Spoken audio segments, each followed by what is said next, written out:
अस्सलामुअलैकुम नाज़रीन, JN news HD के साथ मैं हूं नाइला भट्टी। नजर डालते हैं आज की अहम खबरों पर।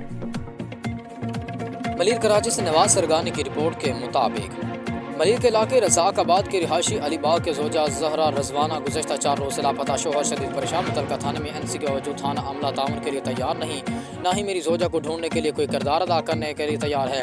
मेरे ख्यालात का इज़हार लापता खातून के शोहर अली बाग ने आज मुतहदा सहाफ़ी मुहाज़ मलिर ब्रांच में प्रेस कॉन्फ्रेंस करते हुए किया। मज़ीद उनका कहना था कि गुज़श्ता हफ्ते वाले रोज़ मेरी बेगम 45 साल ज़हरा रिजवान, जिसके ज़हनी तवाज़ुन दुरुस्त नहीं, वो घर से निकल गई है। शाम जब मैं काम से वापस आया तो घर वालों से मालूम हुआ कि मेरी ज़ोजा अभी तक घर नहीं लौटी, जिसके बाद अड़ोस पड़ोस और रिश्तेदारों से मालूम किया पर कोई पता नहीं चला, जिसके बाद मैं मुतल्लिक़ा थाना शाह लतीफ़ पर NC दर्ज करवाई है। मैं मजदूरी पेशा गरीब आदमी हूँ, बहुत परेशान हूँ। इतला गुमशुदगी के पोस्टर बनवा के मुख्तलिफ इलाकों को चौकों और बाज़ारों पर लगवाए हैं। पुलिस ने इस सिलसिले में अब तक कोई ताउन नहीं किया, ना ही किसी दिलचस्पी का मुजाहरा पेश कर रही है। मुतल्लिक़ा तमाम इदारों बिलख़ुसूस SSP मलिर से गुजारिश करता हूँ कि मेरी कानूनी तौर पर मदद की जाए।